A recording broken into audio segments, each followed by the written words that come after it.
Good morning, students. Today I am Tamanna Sharma, TGT Social Science, a faculty of Suraj School Rewari. Today I am going to explain chapter 3rd in history, which is the first farmers and herders. Students, we already done some part of this chapter in previous video in part 1. Today I will explain rest of the part of this chapter in part 2nd. Let's start with domestication of animals. Paleolithic humans were primarily hunter and gatherers. अभी हमने starting में chapter में आपको बताया था कि previous chapter में हमने पढ़ा था कि पैलियोलिथिक एज में ह्यूमन किस क्या वर्क करता था, हंटिंग एंड गैदरिंग का वर्क करता था. हंटर एंड गैदरर थे वो लोग. They had to chase and hunt wild animals for their food. अपने फूड के लिए वो क्या करते थे, एनिमल्स को हंट करते थे. By the neolithic age human had started leading a settled life. It now became difficult for them to hunt wild animals. Thus, humans started taming animals which were less harmful. Neolithic age की starting मैंने आपको बताई थी कि जब human ने settle life जीनी start कर दी, उसी टाइम से कौन सी एज स्टार्ट हो गई थी, न्यूलिथिक एज. एंड इस टाइम पर ह्यूमन को हंट करना डिफ़िकल्ट हो गया था एनिमल्स को, तो उसने क्या किया, जो लेस हार्मफुल एनिमल्स थे उनको पालना स्टार्ट कर दिया, डोमेस्टिकेशन करना शुरू कर दिया उनका. All the domesticated animals of the present day such as dog, cats, cattle, sheep, camel, geese and horse started out as wild animals. But these animals were tamed by our Neolithic ancestors. Starting में ये animals जो आज हम domesticated animals कहते हैं जिनको, वो animals पहले क्या थे, वाइल्ड एनिमल्स थे जिनको न्यूलिथिक हमारे जो एंसेस्टर्स हैं उन्होंने पालना स्टार्ट किया था. Some of the ways in which early humans benefited by the domestication of animals are as follows. किस काम आते थे ये domesticated animals? Cows and goats gave them milk and meat. Cattle also helped them in plugging the fields. Dogs gave company and also help in hunting. Cow and goat से क्या मिलता था? Milk and meat. Cattle जो थे वो fields को plug करने में help करते थे. Dogs ह्यूमन बीइंग को कंपनी प्रोवाइड करते थे, उनके साथ रहते थे और हंटिंग करने में भी उनकी हेल्प करते थे. Thus domestication of animals provided them with security, served as food in the form of meat and occasionally served as means of transport.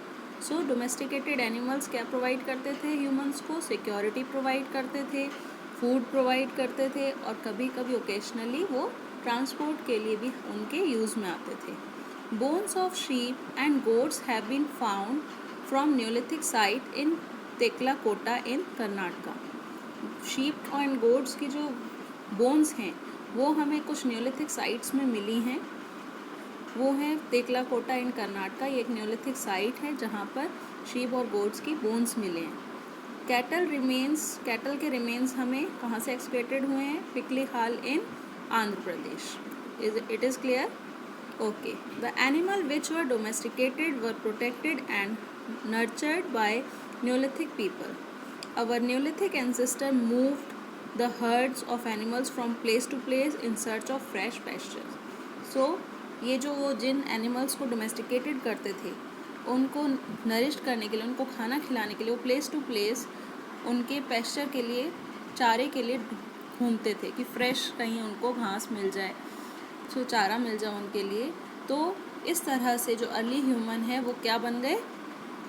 Herders. पहले वो क्या थे? हंटर्स. अब क्या वो बन गए? हर्डर्स. आर्कोलॉजिकल एविडेंस, पहले वो किस लिए घूमते थे प्लेस टू प्लेस? हंट करने के लिए. अब वो क्या किस लिए घूम रहे हैं? अपने डोमेस्टिकेटेड एनिमल्स के पेस्चर के लिए. क्लियर है? Archaeological evidence from Mehrgarh indicates that cattle, sheep and goats were the earliest to be domesticated. Mehrgarh में भी इसके कुछ एविडेंस मिले हैं शीप, गोट, कैटल्स के. कैटल रेयरिंग में have help in agriculture. Cattle rearing ज़्यादातर किस लिए यूज़ में आते थे? प्लग करने में, एग्रीकल्चर के हेल्प में आते थे, फील्ड को प्लग करने के लिए यूज़ में लाए जाते थे. Okay. Tools of the neolithic age. Neolithic age saw the production of highly polished stone tools with fine cutting edges.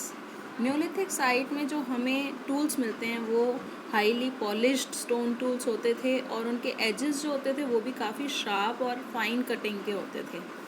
During the palaeolithic period people use stones mostly quartzite hard stone use करते थे mostly palaeolithic time पर for tool making.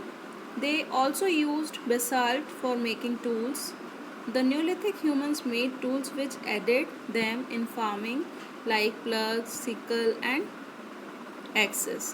ये उनके stone tool मतलब उनके tools थे जिनसे वो प्लगिंग करते थे, फार्मिंग में यूज़ में लाते थे।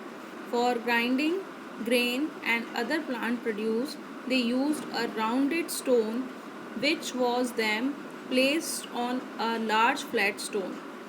This is the early version of the mortar and the pestle that we use even today. जो आज हम यूज़ करते हैं मोटर और पेस्टल्स, वो स्टार्टिंग उसी टाइम की देन है। क्लियर है? Okay. Paleolithic tools continued to be made and used during this period. Microliths were used in spears and arrows.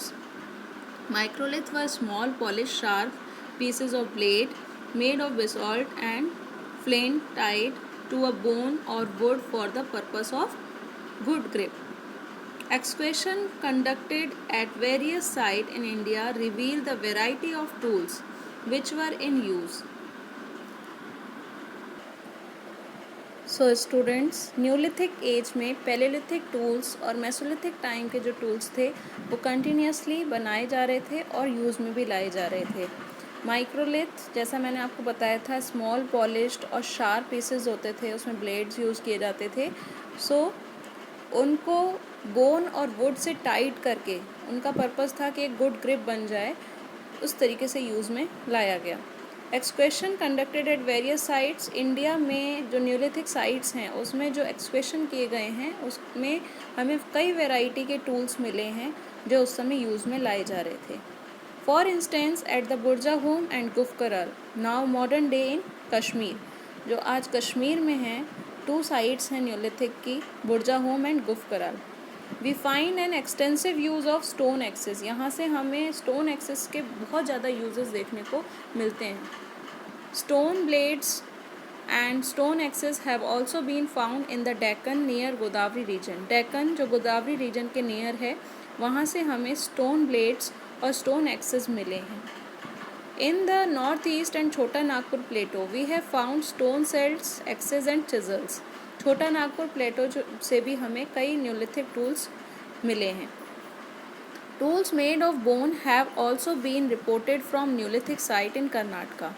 Bone से बने हुए टूल्स भी हमें न्यूलिथिक साइट कर्नाटका में देखने को मिले हैं। Highly polished bone tools are more prominent in the site of Kashmir. Kashmir में भी हमें बोन्स टूल्स मिले हैं जो हाईली पॉलिश्ड हैं। These tools have sharp working edges. Bone tools have also been found in Chirand in Patna. Bone tools जो हैं वो हमें पटना में भी एक न्यूलिथिक साइट है चिरान, वहाँ से मिले हैं। Neolithic settlements of Kashmir. The neolithic site in Kashmir have had distinct culture.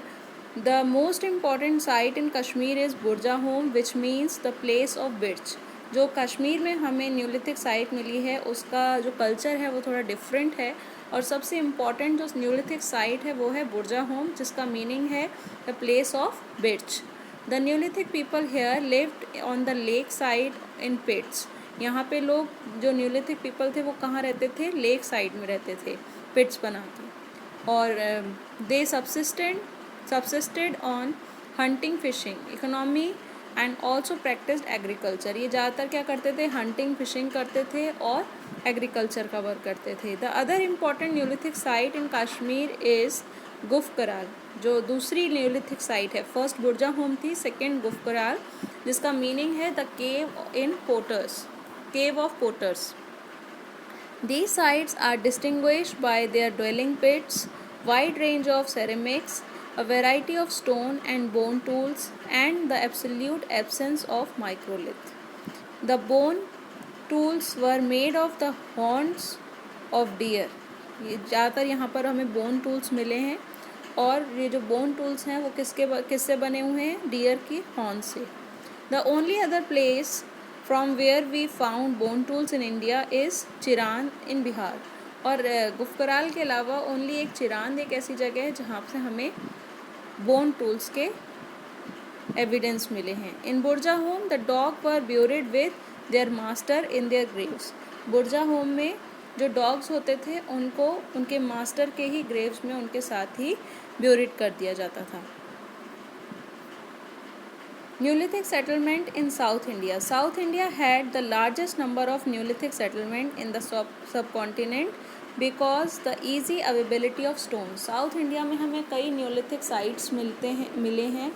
क्यों settlement मिले हैं? क्योंकि यहाँ पर easily stone available हो जाता है। The Neolithic people in South India lived the top of granite hills or plateaus near river bank. जो न्यूलिथिक पीपल हैं वो ज़्यादातर कहाँ रहते थे? ग्रेनाइट हिल्स के एकदम टॉप पर रहते थे, प्लेटोज में रहते थे और रिवर बैंक के में रहते थे। The tools that have been found from these sites mainly comprise stone axes and stone blades. इस टाइम पे जो हमें स्टोन्स मिले हैं वो ज़्यादातर किस तरीके के हैं? Stone axes and stone blades. The most important site in South India is Piklihal in Karnataka. South India में जो मोस्ट इम्पॉर्टेंट न्यूलिथिक साइट है वो क्या है? पिकलीहाल। कहाँ पर है? कर्नाटका में। Archaeological excavation have revealed that the neolithic people hair were cattle herders. जो एक्सकेवेशन मिले हैं उसके थ्रू ये पता लगता है कि यहाँ पर जो न्यूलिथिक पीपल थे वो ज़्यादातर कैटल एंड हर्डर्स थे। They use to set up seasonal camps. ये सीजनल कैंप्स लगाते थे जहाँ ज़्यादा उनको पैस्चर मिलता था, वहीं पर ये स्टे करते थे। They use set up seasonal camp surrounded by cow pens, और उनके साइड में काउ पेन्स बने होते थे। They prepared the camping ground by setting a fire to clear the woods. ये जो प्रिपेयर करते थे अपने रहने के लिए जगह, तो वो वुड्स को जलाकर फिर लैंड को क्लियर करके फिर अपने कैंप बनाते थे। Life in the neolithic age. Humans made remarkable technological progress during the Neolithic period. Human ने इस टाइम पे काफ़ी टेक्नोलॉजिकली प्रोग्रेस किया था। They became food producer and started leading a settled life. ये फूड गैदरर से फूड प्रोड्यूसर बन गए थे और सेटल्ड लाइफ जीने लगे थे। There was a revolutionary change in the mode of subsistence. उनकी लाइफ में काफ़ी ज़्यादा चेंजेस आ गए थे। People no longer depended on hunting, fishing and gathering. People ज़्यादा टाइम तक फिशिंग, गैदरिंग और हंटिंग पे डिपेंड नहीं रहा। उसने एग्रीकल्चर करना स्टार्ट कर दिया, एनिमल हस्बेंड्री करनी स्टार्ट कर दी। They made better tools than their Paleolithic ancestors. वो अपने एंसेस्टर्स के अकॉर्डिंग बेटर टूल्स बनाने लग गए।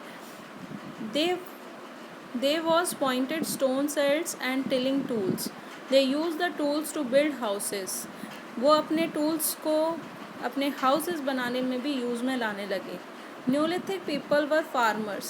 न्यूलिथिक पीपल ज़्यादातर फार्मर्स थे, so they needed tools for tending, harvesting and processing of crops. So उन्हें फार्मिंग के लिए भी कुछ टूल्स की ज़रूरत होती थी। Neolithic humans needed stones and water for their daily needs. जो न्यूलिथिक ह्यूमन्स थे उनको अपनी डेली नीड्स फुलफ़िल करने के लिए स्टोन्स और वाटर की ज़रूरत होती थी। Therefore, most of the Neolithic settlements were located on the slopes of hills and hilly rivers valleys. The clay on the banks helped them to make pottery. Clay जो bank के river bank में जो उनको clay मिलती थी वो उनको potteries बनाने में हेल्प करती थी। Neolithic people used wood for the forest to make wheels.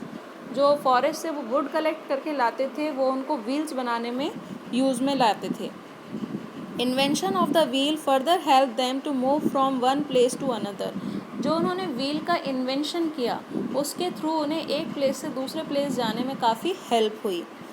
Gradual settled life led to the foundation of the first villages in the history of humankind. So students, human के जो settled life में रहना start किया उससे humankind की history में first villages का foundation हुआ। It is clear? Okay students, your chapter is complete. Thank you.